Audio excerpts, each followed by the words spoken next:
Hey guys, Mike with Gettin Greasy Garage. Hopefully you can hear me alright. I got the heater on. It's just cold and damp, and I had fired up the heat for a little bit here. Anyway, back on the floor pans again. And in the last video I showed you guys how I got the main section here all lined up and where it goes and everything. So now that I know where that goes, that allowed me to accurately get the toe board set in. And as you can see, two things. I've got that front edge punched out for spot welds. That's a tool I'm going to show you guys. It's pretty handy. And then I got it clamped in. It's fit pretty well up against everything. I'll be pulling the heater and AC box back out to give me some space. And just going to do the cut and butt. Now I did cut this panel down quite a ways. You'll notice over here I cut quite a big section off. And that was mainly because it's not bent right at all. So I'll just have to do a patch kind of in that corner from down here up to and across kind of at the base of that bump. I'll just make my own piece to fit in there when I get to it.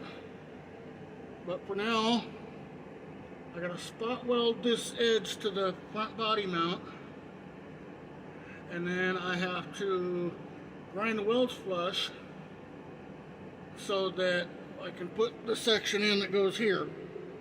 It overlaps with this panel. Now I did the other side differently, but with this side, you know, anytime there's a seam overlaid on another panel, I try to go back with that, and that's how this is set up to do.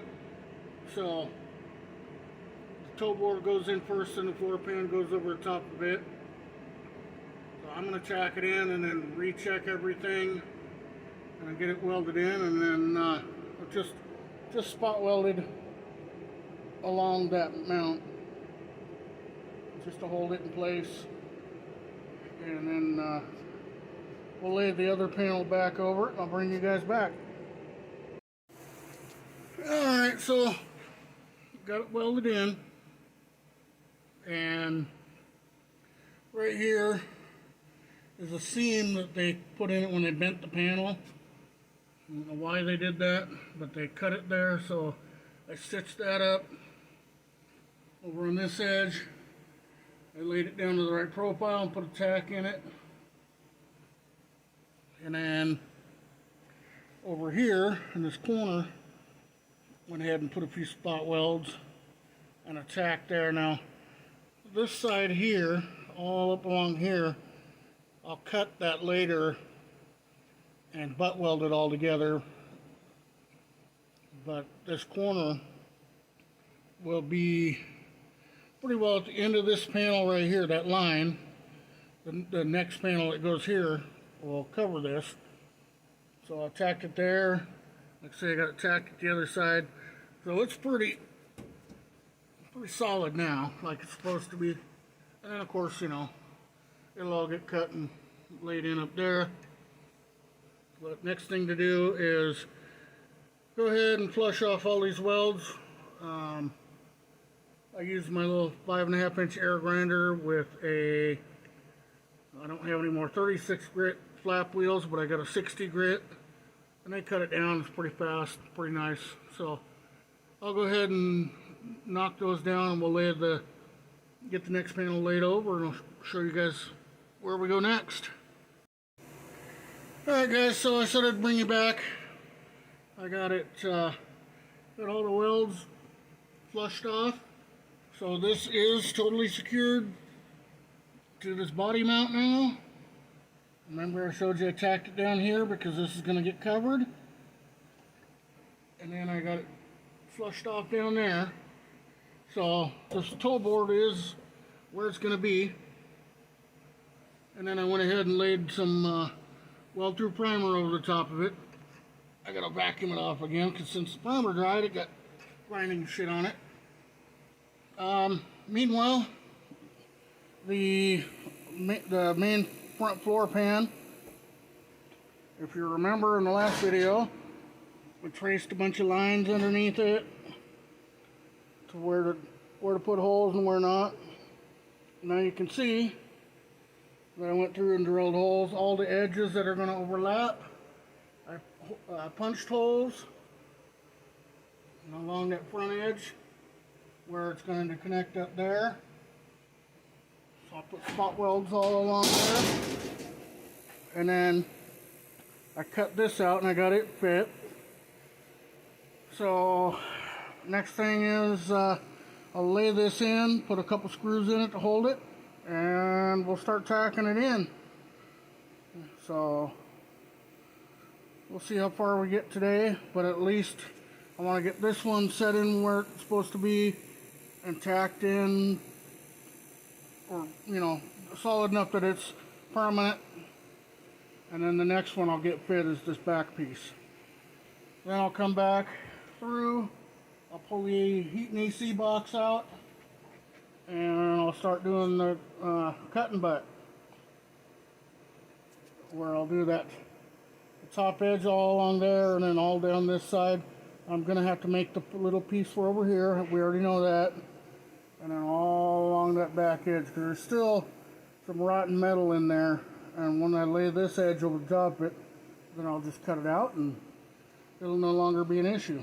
So anyway, before I secure this pin here on the back side where we drilled all our holes and around these edges that overlap, the ones that are all punched out, I'll spray the weld-through primer, because again, these things are going to be hidden inside of these floor braces, so you'll never be able to access them again.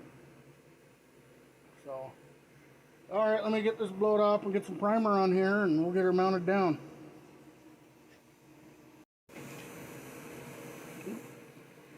Alright guys, sorry about that there. Got it in, backside's painted, like I explained, around anywhere it overlaps, anywhere I'm not going to be able to access it with primer and undercoating at a later point. I got everything clamped in, and then I use, these are just Phillips headed self tappers or self drillers or whatever you want to call them. I got a whole coffee can full of them, and so what I did is just every so many inches put one in, as long as it pulls my metal down tight, so that I can spot weld each of these holes. And I'll get, like this section, I'll spot weld here, here, and then here, and I'll come back, pull the screws out. I gotta make a little piece to fit in here, no big deal. This I gotta work it down with the hammer a little bit, because you can see the shape of the old metal, but I'll tack it right up to the edge and then bend it down and tack it, work it along and tack, work it along and tack. So yeah, just takes a little bit of patience, but everything's pretty well lined up the way I want it. Get a few high spots like this, you just come along and tap on them with a hammer. And then same thing on the front edge, and it's nice and tight.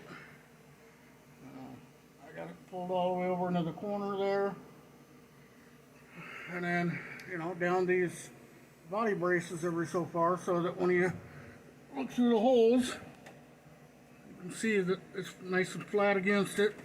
There's no oil canning. That's the other thing, you don't want it to oil can. Cha-chink, cha-chink, cha-chink.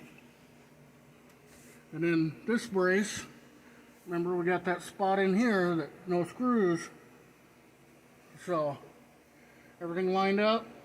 And then over here I had to pull it down tight with vice grips, so I'll end up tacking it here, here, and then right in tight here. Now at some point when I bring in the other panel, I'll just cut these tack welds, because by then it'll all be tacked in here. It's not gonna flex up, and even if it does, I can work the contour to match the other pan, the rearward pan. So, and then the top, like I say, I'll just work the metal down even, and come back at an angle and back cut it under the edge to make as close as an edge as I can come, and cut it and spot weld it. So the work comes in this and being patient and fitting everything right. The better you fit it, the better it looks, and it actually goes easier. It just takes time. So, alright guys, well, I'm going to get some welding done here, and then right before it's time to call it a day, I will bring you back for a quick recap, and then we'll see what's going to happen from there. Stay tuned. Alright guys, well, got it all tacked in place for the most part. See, there's tacks. I gotta take the screws out. I'll do that in the morning. It's almost 7 o'clock at night. Got most of that tacked in. Like I say, there's a few holes yet. And then take the screws out. Finish tacking this in. Everything sucked down pretty nice. Still no oil can effect. I've got most of this tacked in here. I tacked it here and formed this down like I said I would with a hammer. And then just put some tacks along here. I'll come back in. I still got to work this corner just a hair, and then finish welding it up. I'll cut this strip tomorrow and put it in. I mean, realistically, I could just tack it along here, but I want it to look right, so. Anyway, got this end tacked in, so the other panel will come in right in here, so I'll still have to make a piece here, and then I've got to make the patch for that corner.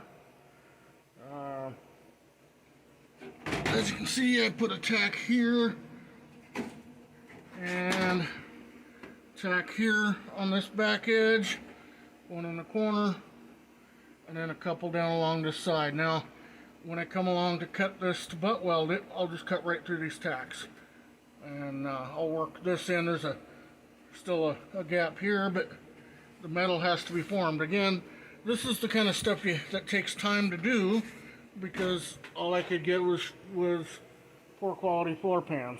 So I'll have to work all that down, shape it. But all in all, it's coming along pretty good, looks good. Fit up decent. Once I get all my tacks done on these sides, along here, I'll go ahead and grind everything down flush. That way, you know, when you're laying across that, sometimes the welds get a little pokey. But worked out pretty good.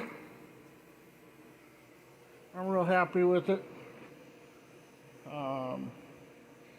In a video tomorrow, I'll show you guys the tool that I'm using that is pretty good for doing this. I'm actually just going to do a whole video of the different tools I use. It's nothing fancy. You literally, other than an air compressor and a welder, which will be the two more expensive tools, you could do this job with $100 worth of tools from Harbor Freight. Yeah, it'll take you a little bit longer, but you know, the point is you can still do it. Everybody would love to have a great big heated and air conditioned shop and every fancy tool on the planet, but the reality is most of us don't. So, you know, you can do a lot of stuff with a ball peen hammer, Harbor Freight welder, and a 4.5-inch grinder with some cutoff wheels and flap wheels and stuff. Not that that's what I use, but I have in the past. So anyway, it's in the evening. I'm starving, so I'm going home. But anyway, yeah. So that's how I go about doing the floor pans. There'll pretty much be one more video on doing that, and And if anybody has any questions or requests of any particular part of this, leave it in the comments, and I'll try to film it for you, show how I go about it. But yeah, it's coming along good. I'm really happy with it. Be glad to get this part of the car build done. But anyway, I just want to say thank you guys for watching. Thank you for supporting the channel. If you're not subscribed, please do. The subscriptions really help out. Click that thumbs up button. You know, share the videos, all that good stuff. You know, it helps grow the channel. Anyway, it's enough out of me. See you guys in the next one. Stay greasy, my friends.